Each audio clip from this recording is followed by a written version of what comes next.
జమ్మూ కశ్మీర్పై దశాబ్దాలుగా వివాదాన్ని కొనసాగిస్తున్న పాకిస్తాన్ సీమాంతర ఉగ్రవాదాన్ని ప్రోత్సహిస్తూ భారత్పై ఉగ్రముఖలను ఉసిగొల్పుతూనే ఉంది. వీటికి ధీటుగా స్పందిస్తున్న భారత్ ప్రతీకార దాడులతో బుద్ధి చెప్తున్నప్పటికీ దాయాది దేశం తీరు మారడం లేదు. ఇటీవల పహల్గాంలోనూ పర్యాటకులపై ఊచకోతకు పాల్పడింది. ప్రతీకారంగా పాక్ ఉగ్రస్థావరాలపై భారత్ విరుచుకుపడింది. ఆపరేషన్ సింధూర్ పేరుతో దాడి చేసి పదుల సంఖ్యలో ముష్కర మూకలను మట్టుబెట్టింది. ఈ నేపథ్యంలో గత 7 దశాబ్దాల్లో పాక్పై మన దేశం నిర్వహించిన ఆపరేషన్లను ఒకసారి చూద్దాం.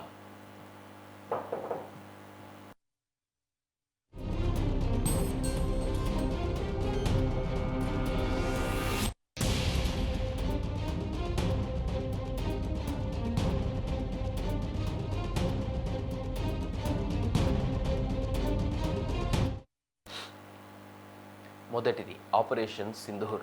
పహల్గాంలో ఏప్రిల్ 22న అక్కడి పర్యాటకులపై దాడి చేసిన ఉగ్రవాదులు 26 మందిని కాల్చి చంపారు. కట్టుకున్న వారిని కళ్ల ముందే ప్రాణాలు తీసిన తీరు యావత్ ప్రపంచాన్ని దిగ్భ్రాంతికి గురిచేసింది. దీనికి ప్రతీకారంగా ఆపరేషన్ సింధూర్ చేపట్టిన భారత్ పాకిస్తాన్తో పాటు పాక్ ఆక్రమిత కశ్మీర్లోని మొత్తం 9 ఉగ్ర స్థావరాలపై దాడి చేసింది. ఈ దాడుల్లో పదుల సంఖ్యలో ముష్కరులను భారత సైన్యం మట్టుపెట్టింది.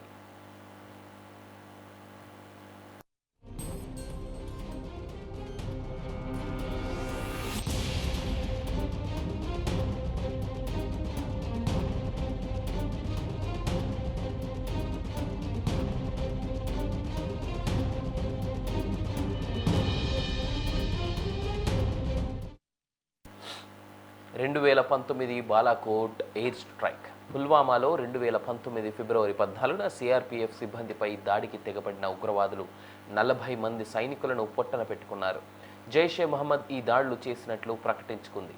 దీనికి ప్రతీకారంగా బాలాకోట్లో జైషే ఉగ్రస్థావరంపై ఫిబ్రవరి 26న భారత వాయుసేన వైమానిక దాడులు చేసింది. 1971 యుద్ధం తర్వాత పాకిస్తాన్ భూభాగంలోకి వెళ్లి దాడులు చేయడం అదే తొలిసారి.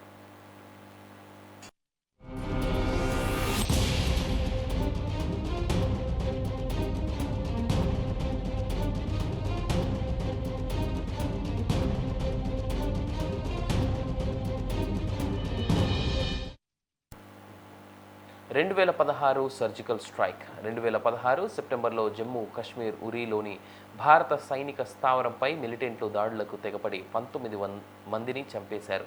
అనంతరం 10 రోజుల తర్వాత వ్యూహాత్మకంగా స్పందించిన భారత సైన్యం పీఓకేలో ఉన్న ఉగ్ర స్థావరాలపై సర్జికల్ స్ట్రైక్ నిర్వహించింది. అనేక మంది ఉగ్రవాదులను అంతం చేసింది. సీమాంతర ఉగ్రవాదాన్ని అంతం చేయడంలో సరికొత్త పంథాను అనుసరిస్తున్నట్టు ఆ ఘటనతో భారత్ నిరూపించుకుంది.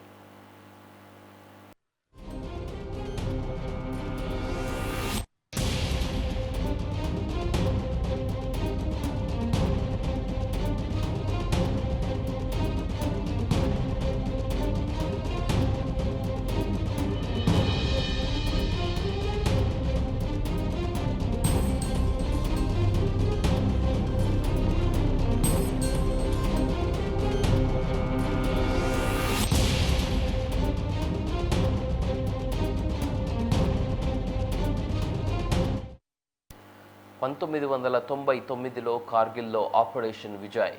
జమ్మూ కాశ్మీర్ కార్గిల్ సెక్టార్లో 1999 మే నెలలో పాక్ సైన్యం అక్రమంగా చొరబడింది. దీంతో భారత్ ఆపరేషన్ విజయ్ను చేపట్టింది. భారత్ వాయుసేన కూడా సైన్యానికి తోడ్పాటు అందించింది. భీకర యుద్ధంలో పైచేయి సాధించిన భారత్ జూలై నాటికి ఆ భూభాగాన్ని తిరిగి స్వాధీనం చేసుకుంది. అందుకే జూలై 26ను కార్గిల్ విజయ్ దివస్గా నిర్వహించుకుంటున్నాం.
ఆపరేషన్ మేఘ్దూత్ లదాఖ్లోని సియాచిన్ గ్లేషియర్లో కీలక ప్రాంతాలను స్వాధీనం చేసుకునేందుకు ఆపరేషన్ మేఘ్దూత్ను భారత్ చేపట్టింది.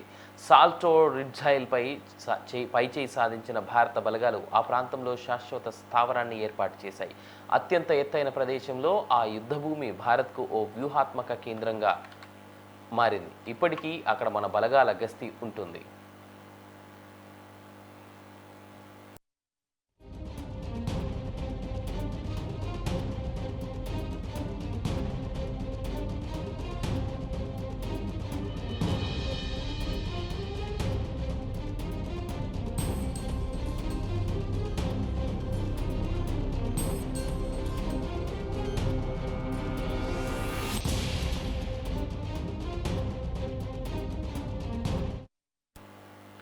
1971లో ఆపరేషన్ ట్రైడెంట్ తూర్పు పాకిస్తాన్లో హింసాత్మక ఘటనలు చోటు చేసుకుంటున్న సమయంలో భారత్పై పాకిస్తాన్ దాడులు చేసింది.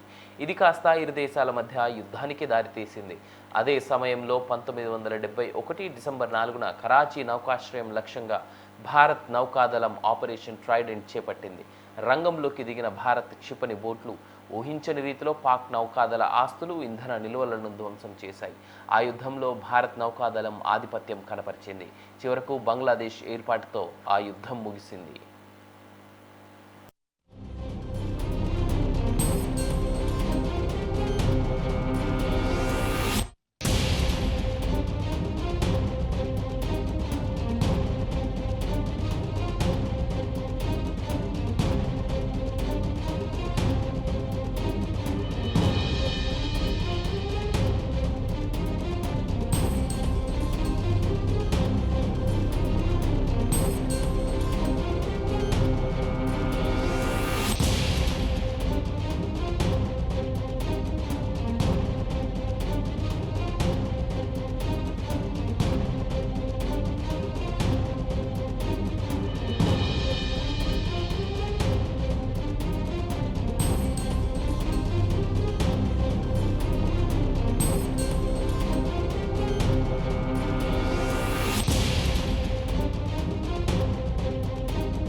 1965 ఆపరేషన్ జిబ్రాల్టర్ కశ్మీర్ను ఆక్రమించాలనుకునే ఉద్దేశంతో పాకిస్తాన్ సైన్యం 1965లో సైనిక చర్య చేపట్టింది.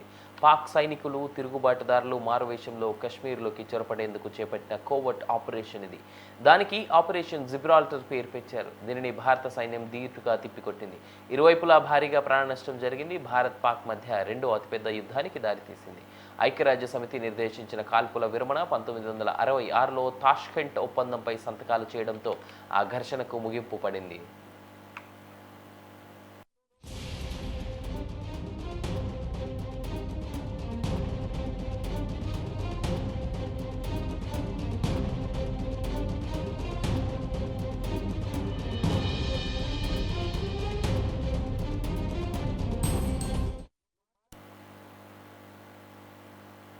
పంతొమ్మిది 1948 భారత్ పాక్ తొలి యుద్ధం. భారత్ పాక్కు స్వాతంత్రం పొందిన కొన్ని నెలలకే ఇరు దేశాల మధ్య ఘర్షణ ఏర్పడింది.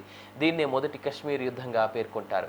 పాకిస్తాన్ మద్దతున్న ట్రైబల్ మిలిషియా దళాలు కశ్మీర్ను ఆక్రమించాయి. అప్పుడు అక్కడి మహారాజు భారత్లో చేరడానికి సంసిద్ధత వ్యక్తం చేశారు. దీంతో ఆ ప్రాంతాన్ని రక్షించేందుకు భారత్ బలగాలు అక్కడికి పంపించడంతో ఇరు దేశాల మధ్య యుద్ధం మొదలైంది. 1948 వరకు ఇది కొనసాగింది. ఐరాస జోక్యంతో ఇరు దేశాలు కాల్పులు విరమించాయి. జమ్మూ కాశ్మీర్లో 3/2 భాగం భూభాగం భారత్కి చేతికి రాగా మిగతా భాగం పాక్ నియంత్రణలో ఉండిపోయింది. దాన్నే పాకిస్తాన్ ఆక్రమిత కశ్మీర్గా పేర్కొంటున్నాం.